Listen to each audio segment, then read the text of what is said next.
आज से स्टार्टिंग करते हैं अपनी फटाफट क्लास 12 की फिजिक्स की। क्लास 12 फिजिक्स बात क्लियर है। क्लास 12 की फिजिक्स में सबसे पहले मेजर बात ये करते हैं कि आखिर सिलेबस किस टाइप का हमारे जो बोर्ड का सिलेबस है वो किस टाइप का। जैसे क्लास 9th में जब हमने चीज़ें पढ़ी थी साइंस में यानी कि फिजिक्स के अंदर 3 कैटेगरी होती है ना, फिजिक्स, केमिस्ट्री और बायोलॉजी, लास्ट में मिलता है फिजिक्स अधिकतर। जब हमने क्लास 9th की फिजिक्स पढ़ी थी तो हमने ज़्यादातर गति के बारे में पढ़ा था। किसके बारे में? गति और बल। यानी कि हमने पढ़ा था मोशन के बारे में और फोर्स के बारे में और एनर्जी के बारे में। यानी कि हमने गति पढ़ी, बल पढ़ा, ऊर्जा पढ़ी। इन चीज़ों पर ज़्यादा समय खर्च किया हमने क्लास 9th के अंदर। फिर हम 10th में आए। 10th में हमने वैद्युतिकी के ऊपर ज़्यादा समय खर्च किया। वैद्युतिकी मतलब इलेक्ट्रिसिटी। याद करो चैप्टर क्लास 10th में वैद्युत धारा वाले कुछ याद आ रहे? वैद्युत धारा के चुंबकीय प्रभाव कुछ याद आ रहा? नहीं आ रहा? क्लियर है ना। फिर हम 11th में आए और हमने चेक किया कि वापस से हम गति, बल जैसी चीज़ें बार बार पढ़ रहे थे। कहने का मतलब जो क्लास 9th का सिलेबस था वो किससे कनेक्टेड था? क्लास 11 से। अब हम क्लास 12 में आए, हमने देखा फिर वही वैद्युत, समझ गए मेरी बात, चुंबक, तो क्लास 10th में पढ़ा था। तो हाँ, क्लास 10th के सिलेबस का सीधा संबंध होता है क्लास 12 से। तो अगर आपने क्लास 12 अच्छे से करनी है तो आपको क्लास 10th का बेस क्लियर रहना चाहिए। बात क्लियर है मेरी बात? अगर आपको क्लियर नहीं है तो आप मुझे भी फटाफट, जैसे कि मान लो पढ़ाऊँगा तो आप मुझे बताते रहेंगे साथ के साथ कि ये समझाओ ये समझाओ। बात क्लियर है ना? क्लियर है ना? क्योंकि क्लास 12 की एनसीईआरटी इस बात को सोच समझ कर ये डिज़ाइन की गई है कि आपको क्लास 10th का आता है। कि आपने 10th कर लिया, 11th कर लिया, तब जाके आप 12th में। बात क्लियर है ना? तो माइंड में इतना रहेगा, क्लास 9th किसको सपोर्ट करती है? क्लास 11th को। और 10th किसको सपोर्ट करती है? 12th। बात क्लियर है? बात समझ में आ रही है ना? बच्चे क्या करते हैं 9th 10th तो मजे लें, वो बाद में पढ़ लेंगे, फिर 11th तो मजे लें, 12th में देखो रोना आ जाएगा, फिर लोट लटक लटक का बना 250 200 नंबर लाएगा और कुछ कुत्ते मिल जाएंगे। बात क्लियर है ना? आगे का जीवन फिर और कुछ काम देखना है। तो कहने का मतलब ये है कि जैसे सपोज दैट हमने पहले स्टेप पूरा नहीं करा, जैसे मान लो सीढ़ी चढ़ते हैं, तो अगर मान लो एक ही सीढ़ी करके चलेंगे तो कोई दिक्कत नहीं आएगी, तो थकते नहीं। अगर एक का 2 सीढ़ी छोड़ कर चढ़ेंगे कूद कूद कर तो थकेंगे, जल्दी तो पहुंच जाएंगे लेकिन थकेंगे। और इस बीच में भगवान की दोस्तों को धोख के सारा पैर ही पड़ा था बस, तो दूसरी 5वीं में नीचे मिलोगे। क्लियर है ना? तो कहने का मतलब 9th, फिर 10th, 11th और 12th चारों क्लासेस एक दूसरे के लिए सपोर्टिव है, यानी कि एक दूसरे को सपोर्ट करती है। बात क्लियर है? अगर आपने 9th अच्छे से पढ़े तो 11th बहुत क्लियर रहेगी, 10th अच्छे पढ़े तो 12th क्लियर रहेगी। बात क्लियर है? अब क्लास 12th में उतरते हैं पूरी तरीके से। तो क्लास 12th के फिजिक्स में सबसे पहला चैप्टर दिया गया, सबसे पहला। अच्छा, क्लास 12th के फिजिक्स में कुछ यूनिट्स दे रखी हैं। क्या दे रखी हैं? यूनिट जैसे कि वैद्युत की है। कौन सी? वैद्युत की है। तो वैद्युत की में भी 2 पार्ट है। एक पार्ट होगा स्थिर वैद्युत की और एक होगा गतिमान वाली वैद्युत की। सर स्थिर वैद्युत की मतलब? स्थिर वैद्युत की मतलब कि जहाँ पर करंट रुका हुआ रहता, रुका हुआ। बात क्लियर है? और गतिमान मतलब जब करंट दौड़ रहा होता है। क्लियर है मेरी बात? 2 टाइप की कंडीशन समझेंगे हम। एक तो करंट जब रुका हुआ है, एक तरफ जब दौड़ रहा है। तो दौड़ने वाली अभी के लिए तुम लोग साइड करो कि हम एक गतिमान वैद्युत के बारे में बात हम नहीं करें। हम इसके बारे में बात कर रहे हैं अभी, स्थिर वैद्युत। किसके बारे में? क्लियर है ना? इसमें चैप्टर्स आएगा, सॉरी बहुत सारे चैप्टर्स आएंगे। चैप्टर आएगा फर्स्ट, इसका नाम है वैद्युत आवेश और क्षेत्र। वैद्युत आवेश और यो स्थिर वैद्युत के अंदर आता है। किसके अंदर आता है? यानी कि ये चैप्टर स्थिर वैद्युत के अंदर आता है। सर कैसे? इसमें हम आवेश के बारे में पढ़ेंगे। किसके बारे में? आवेश। एक आवेश है, फिर उसके चारों तरफ एक बल क्षेत्र फैला हुआ है, तो मतलब आवेश है, दौड़ नहीं रहा। वहीं फिर हम आगे बढ़ेंगे चैप्टर्स में, 3rd आएगा, 4th आएगा। जब हम उनके बारे में पढ़ रहे होंगे क्लास, जैसे 3rd चैप्टर में जब हम पढ़ते हैं तो वहाँ पर हम अनुगमन वेग पढ़ते हैं। सर किसका? इलेक्ट्रॉन का। इलेक्ट्रॉन के पास क्या? आवेश है, तो मतलब आवेश दौड़ रहा है। समझ मेरी बात? आवेश का एक वेग है इसको हम अनुगमन वेग के नाम से जानेंगे आने वाले समय में। चौथे चैप्टर में आएंगे, एक आवेश है जो चुंबकीय क्षेत्र के अंदर गति कर रहा है। कुछ याद आ रहा है भाई? चुंबकीय क्षेत्र के अंदर खींच के ला रहे हैं उसको, तो वहाँ भी गति करा रहे हैं ना। तो कहने का मतलब जो आने वाले चैप्टर हैं हम उसमें करंट को भागता हुआ देखेंगे और इसमें भी करंट को रुका हुआ देखेंगे। इसकी बैटरी है, बैटरी के अंदर करंट स्टोर है तो रुका हुआ है। अभी कुछ लाया नहीं हमने, मेरी बात समझ में आई क्या? आई नहीं आएगी? कुछ आ रही है? तो क्लास 12th का जो फिजिक्स है, इसकी जो आपकी फर्स्ट यूनिट है किताब है, इसमें आप दो टाइप की वैद्युत की जानोगे। पहली वैद्युत की जिसमें आपका करंट रुका हुआ है, वैद्युत स्थिर है, स्थिर वैद्युत की, और आने वाली में गतिक वैद्युत की, यानी कि गतिमान वाली। बात क्लियर है क्या? बात समझ में आई नहीं आई? आपको ये पता रहना चाहिए आप पढ़ क्या रहे। क्लियर है? तो आपके माइंड में क्लियर होगा, ठीक है जी क्लास 12th है, क्लास 12th में 2 बुक्स हैं, दूसरी बुक के बारे में बात नहीं करते हम क्योंकि हम फर्स्ट पढ़ रहे हैं अभी, तो बस फर्स्ट पे ध्यान देंगे। क्लियर है? जैसे फर्स्ट पूरी हुई मैं भी रेडी, सेकंड बताऊंगा मैं आराम से। तो अभी फर्स्ट बुक की बात करते हैं। फर्स्ट बुक में कई सारी यूनिट्स हैं जिसमें से 2 मेजर यूनिट हैं। पहली यूनिट है स्थिर वैद्युत की और दूसरी है गतिक वैद्युत की। स्थिर वाली में हमारी इलेक्ट्रिसिटी रहेगी, करंट रहेगा, रुका हुआ रहेगा। गतिमान वाली में दौड़ता रहेगा। इन सभी बातों के बारे में पढ़े। क्लियर हुआ नहीं हुआ? तो इसी के साथ चैप्टर नंबर 1 पर आते हैं। चैप्टर नंबर, बात क्लियर आया नहीं है? एक और बात बोलते रहे ना सारे के सारे, हाँ जी ना जी जो सी भी। बात क्लियर है ना? अगर ना बोले ना तो बुलवा दूंगा मैं भी, बोलना भी सिखाता हूँ मैं कैसे बोलते हैं। आ जाओ बताओ चलो। चैप्टर नंबर 1 है, चैप्टर नंबर जिसका नाम है वैद्युत आवेश तथा।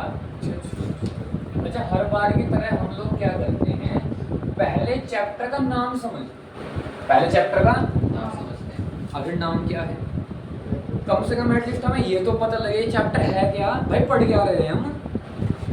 तो सबसे पहले नाम आता है वैद्युत आवेश का, इसका वैद्युत आवेश, इसको समझते हैं। अब एक कहानी सुनते हैं, ठीक है ना। सबसे पहले कहानी क्या है कि अभी, लेकिन हाँ ये ध्यान रखना है कि मैं कहानी थोड़ा शॉर्टली बताऊंगा। मैंने पहले कहा है हमें सिलेबस में दिसंबर तक खत्म करना है। अगर हमारे पास अप्रैल से समय होता तो फिर जितना डेप्थ में पढ़ सकते उतना डेप्थ में पढ़ते। क्लियर है ना? क्लास 9th और 11th डेप्थ में पढ़ने की है, 10th 12th में डेप्थ में पढ़ने की। लेकिन मैंने एक बात सबको बता रखी है कि आपके समाज में मार्कशीट पूछते हैं कितने आए हैं, है समझे। आपको नॉलेज भले ही ज़्यादा हो 12th में और खतरनाक नॉलेज हो, क्या पूछेंगे? अरे वो तो सब पार्टी कितने आए तो बता, नंबर समझ। क्लियर है ना? तो अभी हमारा जो फोकस रहेगा थोड़ा बोर्ड की तरफ ज़्यादा रहेगा, तो मैं उन्हीं टॉपिक्स पर ज़्यादा ध्यान दूंगा जो बोर्ड में ज़्यादा। क्लियर है ना? बात समझ में आ गई? क्योंकि हम 12th में एक तो सबसे बड़ी बात है लास्ट की कुछ महीने रह गए और ऊपर से बोर्ड है, तो भाई ध्यान उधर ही रहना है। क्लियर है ना मेरी बात? तो क्या हुआ कि वैद्युत आवेश के बारे में बात करते हैं। यूनान देश था, यूनान देश में एक जगह है जिसका नाम है मिलेटस। क्या नाम है?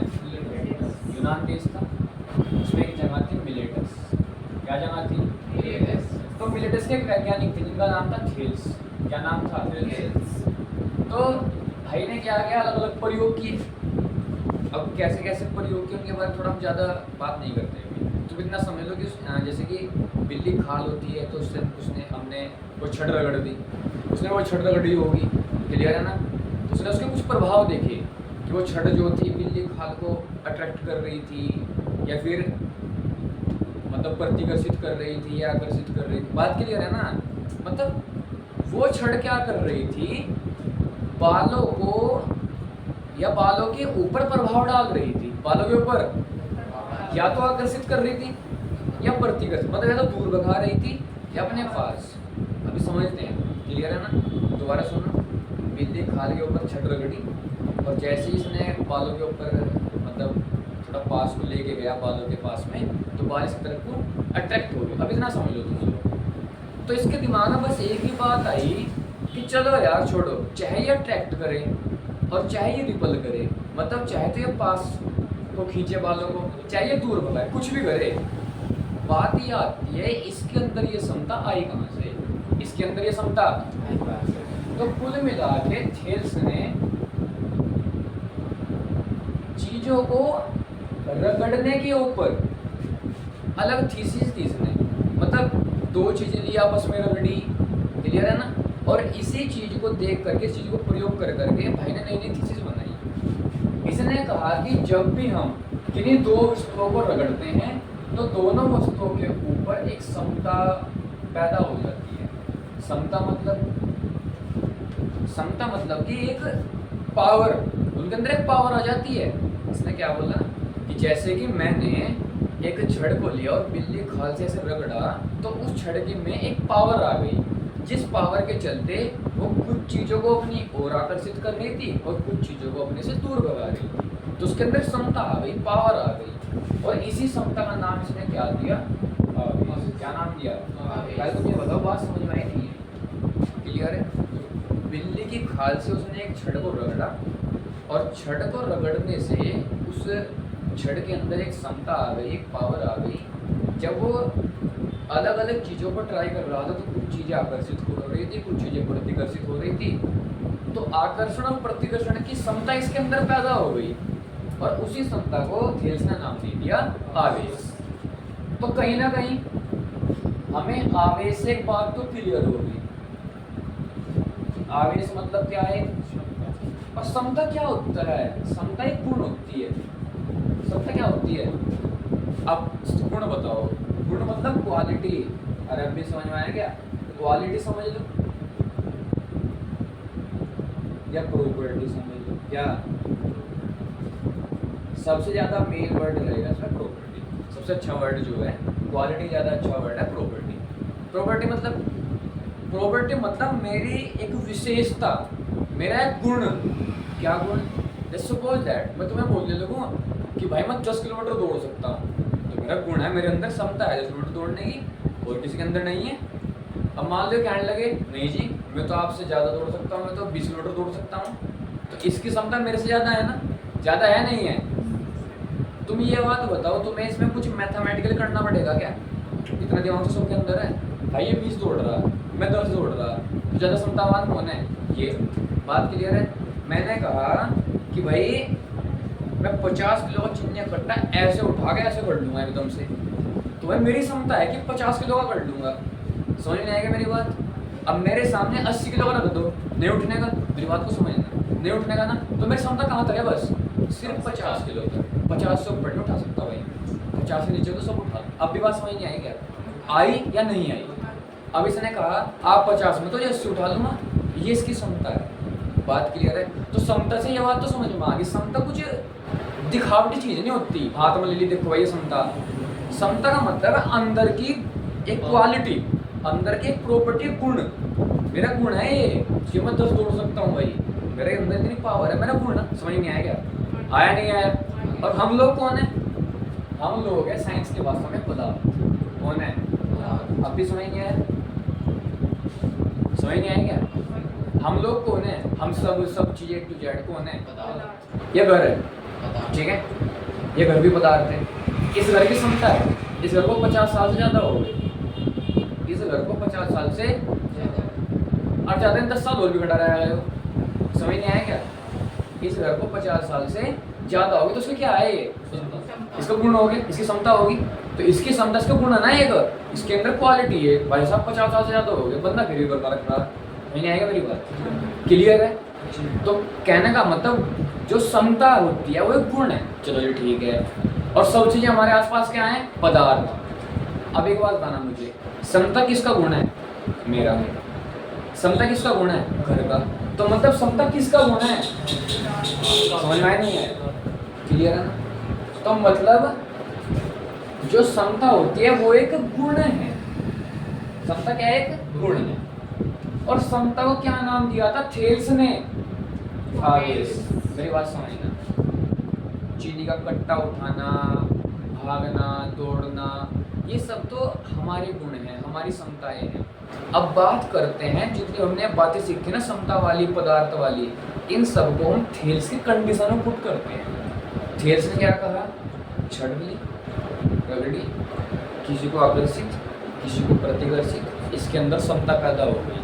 मतलब इसके अंदर एक गुण आ गया जिसका नाम है आवेश। इसका नाम है आवेश। सर ये क्या है? सर ये पदार्थ क्या है? पदार्थ। तो सर पदार्थ के अंदर एक गुण होता है। अभी बात क्लियर है?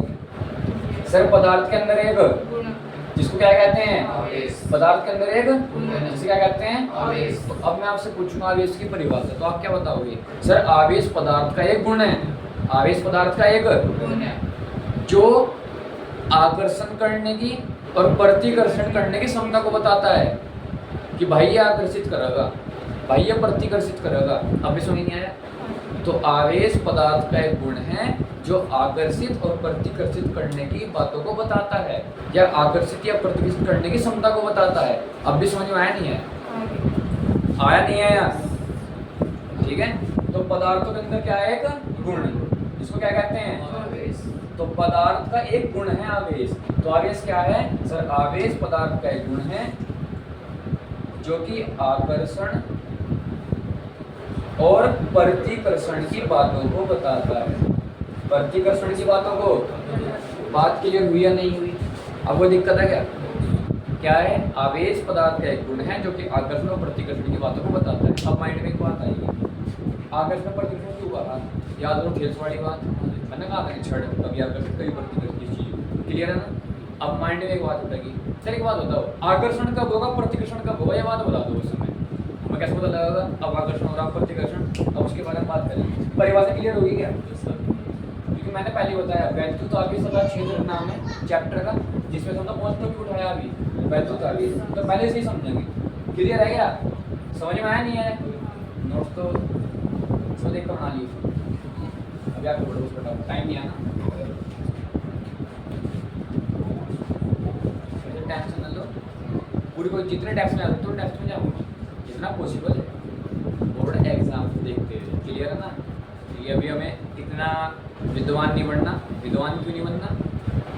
4 महीने हो सके बीच में जनवरी में पता नहीं लगना कब मिल गई फरी में पेपर समझ में आए ना मेरे को?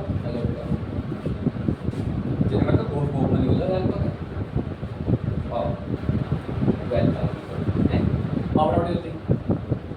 जानते भाई हम सर पदार्थ का एक गुण है जिसका नाम है आवेश, जो कि आकर्षण करने की क्षमता और प्रतिकर्षित करने की क्षमता को बताता है। बात समझ में आई या नहीं आई? पक्का? सर आकर्षित कब होगा, प्रतिकर्षित कब होगा, ये बताओ। सामा जी बताइए।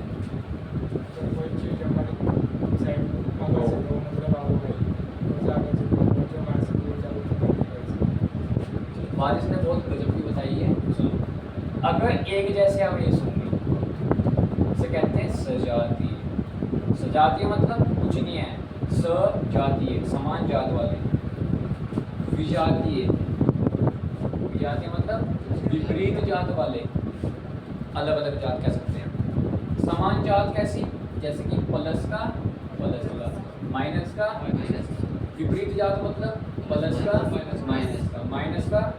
समझ में नहीं आया? अगर समान जात वाले आवेश आकर्षित, अगर विपरीत जात वाले तो प्रतिकर्षित। अब तुम्हारे दिमाग में बात आई, ये कहाँ से आया, ये प्लस माइनस कहाँ से आ गया? अब सुनो, आवेश को जो है 2 हिस्सों में डिवाइड किया गया। एक को प्लस आवेश जिसको कहते हैं धन आवेश। क्या कहते हैं? धन आवेश। कहते हैं तो धन आवेश,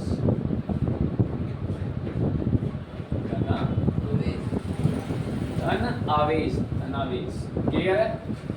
और यहाँ पे समझ लो तुम लोग क्या आने वाला? धन आवेश। क्या आने वाला? ये किसने बताया था? ये एक साइंटिस्ट थे जिनका नाम था बेंजामिन फ्रैंकलिन। क्या नाम था? Benjamin Franklin. तो बेंजामिन फ्रैंकलिन एक साइंटिस्ट थे, उन्होंने बताया था कि भाई आवेश 2 टाइप का होता है, एक प्लस का और एक माइनस का। क्लियर है? फिर और आगे रिसर्च हुई और ये बात देखी गई कि प्लस प्लस सजातीय, माइनस माइनस सजातीय, प्लस प्लस गलती गलती बहुत बड़ी गलती कर दी, उल्टा कर दिया। हाँ, ये इसमें आना था। आकर्षित गुण हमने क्या कर दिया? हाँ आएगा विजातीय और यहाँ क्या आएगा सजातीय। चलो भाई इसको सब करेक्ट हम पढ़ लेंगे, याद रखेंगे बात को, क्लियर है ना। प्रतिकर्षित कैसे करते हैं, सजातीय, और आकर्षित करते हैं विजातीय। बात क्लियर है, ठीक है ना। थोड़ा सा एक्शन कर लेंगे, याद रखना। अगर एक जैसे होंगे, कैसे एक जैसे, तो ये दूर भागेंगे, और अलग अलग होंगे तो पास आएंगे। समझ में आया नहीं आया? ये तुम्हें बताई दिया प्लस माइनस किसने बांटे थे, तो प्लस माइनस किसने बांटे थे, बेंजामिन फ्रैंकलिन। मतलब थेल्स ने खोज की, नए नए वैज्ञानिक आते रहे, अलग अलग खोज होती रही, जिसमें से एक बड़ा नाम निकल के आया बेंजामिन फ्रैंकलिन। इस बंदे ने क्या किया, आवेश को भी बांट दिया था। आवेश तो ठीक है, आवेश को भी बांट दिया दो हिस्सों में, एक प्लस का आवेश, एक माइनस का, यानी कि धनावेश ऋणावेश। फिर आगे और रिसर्च हुई, आगे जाके पता लगा कि जो अलग अलग आवेश होते हैं विजातीय, अलग अलग अलग अलग, विजातीय विपरीत जात वाले, अलग अलग जात वाले, यानी कि अलग अलग आवेश वो एक दूसरे को आकर्षित करते हैं। एक जैसे आवेश सजातीय वो प्रतिकर्षित करते। बात क्लियर है क्या? आए समझ में नहीं है? पक्का? कोई दिक्कत है किसी बात? इसके बाद आगे बढ़ जाएं। चलो ठीक है, आगे बढ़ते रहे और बहुत चलते रहे भाई। अभी सबसे बड़ी जो गहरी बात आई फिर वो ये आई कि आखिर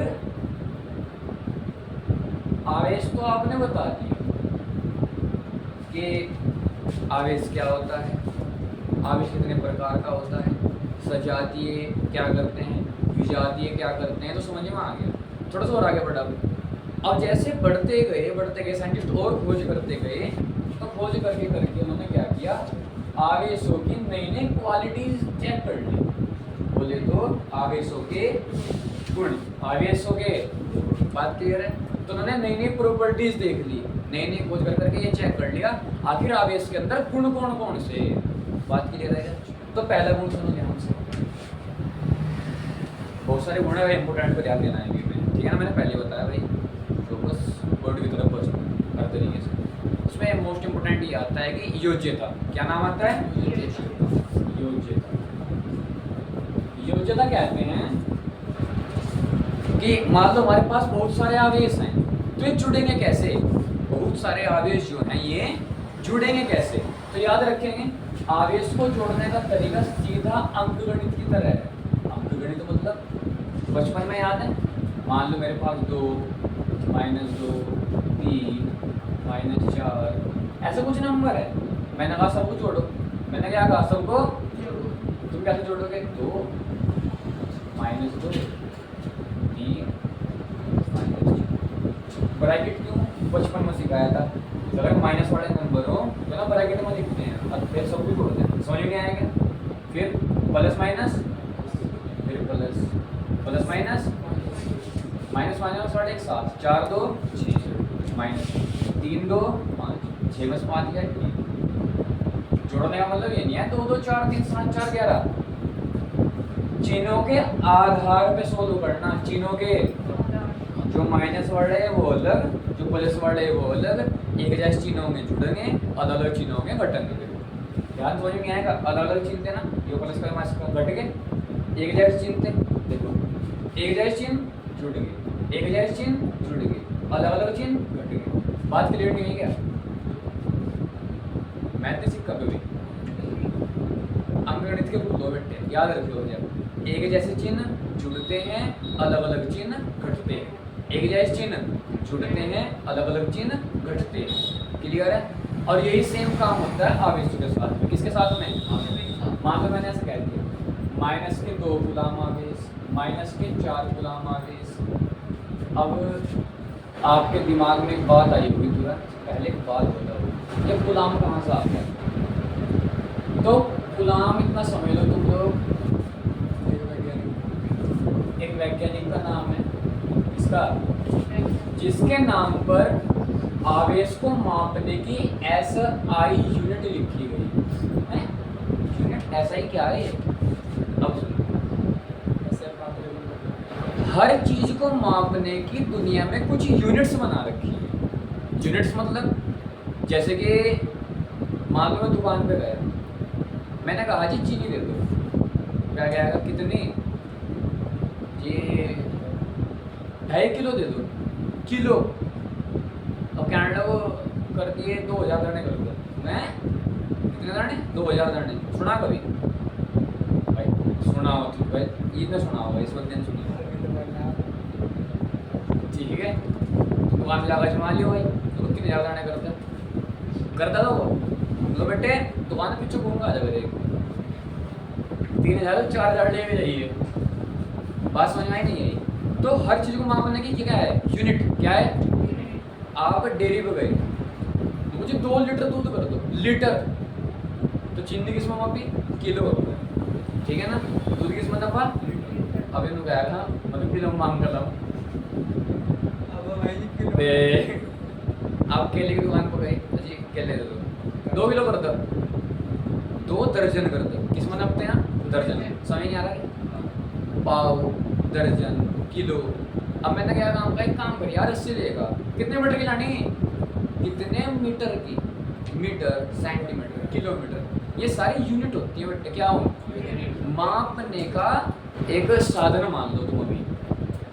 मुझे क्यों मान लें, क्योंकि आपने क्लास लाइन को पढ़ाने की, इसलिए मान लो कि क्लास लाइन में वो राशियाँ पढ़ते हैं। बट क्या पढ़ते हैं, ठीक है ना। तो जब हम भौतिक राशियाँ पढ़ रहे होते हैं तब इनके बारे में ज़्यादा डेप्थ में सीखते हैं। तो वहाँ मात्रक की एडिंग बात की पहले चैप्टर 11th का, लेकिन कोई बात नहीं, फोकस ऑन बोर्ड।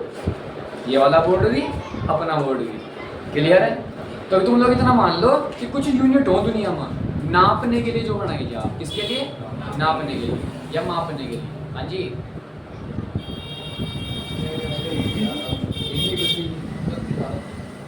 बात क्लियर है। तो मापने की कुछ यूनिट होती है, ठीक है ना। हर चीज को नापने का एक अलग पैमाना है। तो तुम लोग पैमाने समझ लो।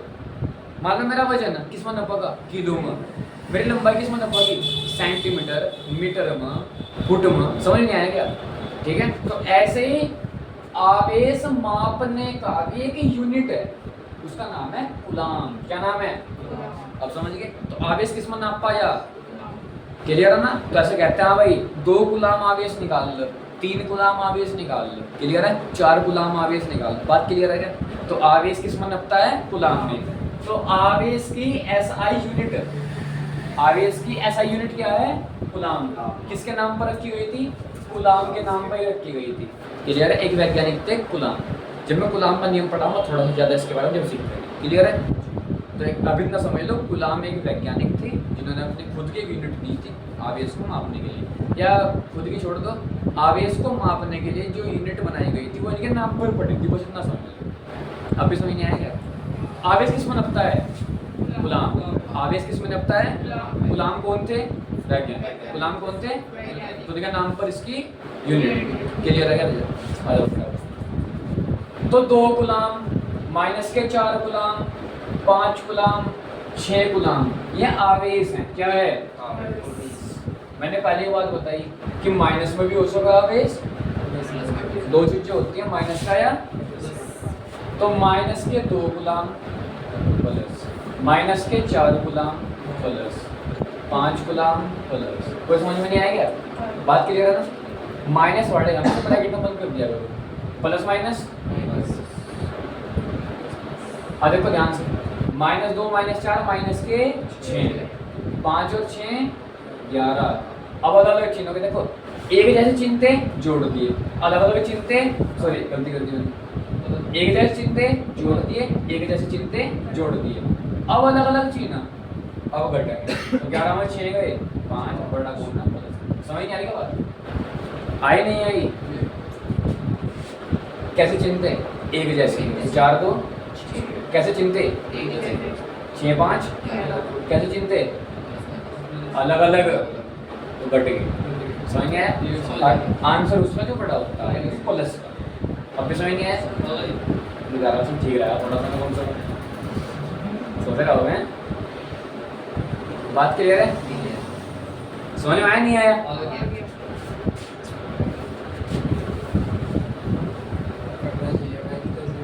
अरे एक्सेप्ट कर लेना चाहिए, मुझे ना पढ़ानी, बात खत्म।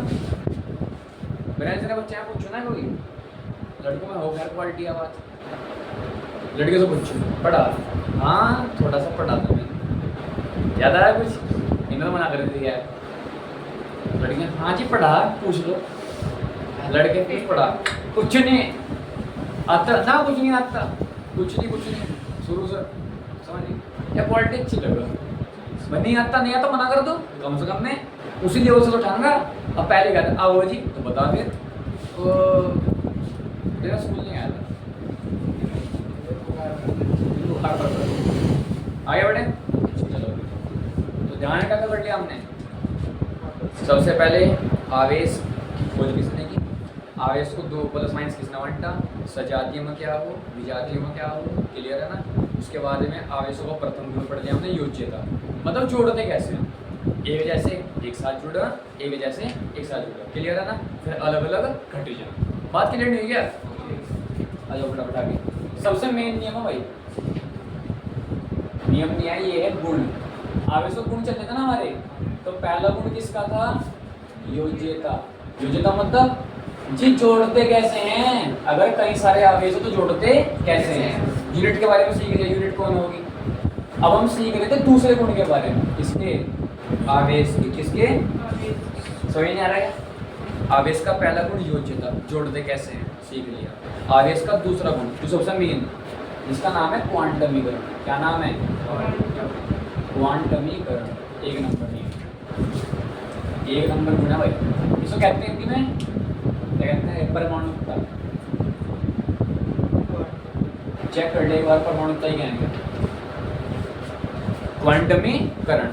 अब सुनो, मान लो मैं किसी दुकान पे गया चीनी लेने, मैंने कहा कि भाई चीनी दे दो, क्या क्या वो कितनी की? मैं क्या कहूँगा उसे? 1 किलो 2 किलो 2.5 किलो 5 किलो जितने भी। मैं गया पेन वाले की दुकान पर, मैंने कहा पेन दे दे, क्या कहूँगा? मैं क्या कहूँगा? 2 पेन 3 पेन 4 पेन 2.5 पेन मांगे थे, 3.25 पेन 3.5 पेन, लेकिन 3.5 वो चीनी तो मिल जाए 3.5 की, 3.5 पेन नहीं मिल रही। समझ नहीं आएगा? तो कुछ चीज़ें ऐसी हों बेटे, मैं 1.5 पौने 3 2.5 में चलती, मैं पूरे सिस्टम पर चला, एक के बाद सीधा 2 होगा, 2 के बाद सीधा 3, लेकिन चिन्नी में तो 1.5 2.5 पौने 3 पाव सब चलो। समझ नहीं आएगा? लेकिन ना पेन के मामले में 1 2 3, तो तुम लोग क्या करना, याद रखना आवेश को भी पेन के तरह ही समझना। अब तुमको समझ में आ गया वो? अच्छा, तो आवेश भी पूरे सिस्टम पर चलता है, यानी कि ये एक पूर्ण इकाई के रूप में चलता है। किसके रूप में? पूर्ण इकाई। नहीं समझ में आएगा? हाँ, क्लियर है ना। सबसे पहली बात, तुम जो आवेश पढ़ोगे उसको सबसे ज्यादा इलेक्ट्रॉन से जोड़ोगे। किससे जोड़ोगे? क्यों जोड़ेंगे ये बात हम आगे आगे धीरे धीरे सीख लेंगे। मैंने पहले कहा है स्थिर वैद्युत की, गतिक वैद्युत की, तो भी गतिक पे भी आना है, सीख लेंगे। तो आवेश जो चलता है इलेक्ट्रॉनों के रूप में चलता है। दोबारा सुनेंगे ध्यान से। आवेश किसके रूप में चलता है? इलेक्ट्रॉनों के रूप में। किसके रूप में? अब जब इलेक्ट्रॉन चलेंगे, सपोज दैट मान लो अभी के लिए एक जगह है A, एक जगह है B, मुझे A से चलकर B तक जाना है या A से B तक आवेश को भेजना है, तो आवेश किसके रूप में चलता है? तो यहाँ से इलेक्ट्रॉन निकलेगा और आगे बढ़ेगा और आता आता यहाँ पर खत्म। जैसे ये निकलेगा वैसे इसके पीछे दूसरा, फिर तीसरा, फिर चौथा, फिर पांचवा, फिर छठा। तो यानी कि इसका मतलब 1 इलेक्ट्रॉन 2 इलेक्ट्रॉन 3 इलेक्ट्रॉन 4 इलेक्ट्रॉन ऐसे चलता है। फिर समझ में आया नहीं आया? आया नहीं आया? पक्का। आवेश किसके रूप में चलता है? इलेक्ट्रॉनों के रूप में। किसके रूप में? तो आवेश पूर्ण इकाई में चलता है, चलेगा भले इलेक्ट्रॉन के रूप में, लेकिन एक पूर्ण इकाई। 1 electron 2 electron 3 electron 4 electron. Clear है? जैसे कहते हैं ना 2 पेन दे दो, तो ऐसे ही ला भाई 4 इलेक्ट्रॉन उठा दे, 4 इलेक्ट्रॉन 5 इलेक्ट्रॉन दे दो भाई, एक काम कर यार 10 इलेक्ट्रॉन उठा दो। बात क्लियर है? समझ में आई या नहीं आई?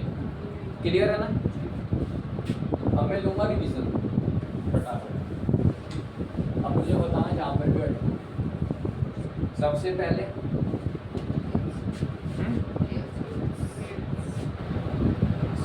पहले मेरे बच्चों हमने पढ़ा थेल्स के बारे में। इसमें क्या किया, आगे की खोज के बारे में बताया। फिर दूसरे वैज्ञानिक आए थे बेंजामिन फ्रैंकलिन, उन्होंने बताया आगे दो टाइप का होता है, प्लस का और माइनस का। इसी बीच में हमने सजातीय और विजातीय क्या पढ़ लिया था, सजातीय और विजातीय। अच्छा, इसके बाद में हमने क्या पढ़ा, जल्दी बताओ, बस भूल गए। हाँ? हमने एसआई यूनिट के बारे में सीख लिया था। किसके बारे में, एसआई यूनिट। हमने पहला रूल सीख लिया था जिसका नाम था योज्यता, यानी कि आगे इसको जोड़ते कैसे हैं। उसके बाद में हमने दूसरा इसको क्या कहते हैं, क्वांटमीकरण, यानी कि 4-5 हेडिंग होंगी, सारे याद रखोगे।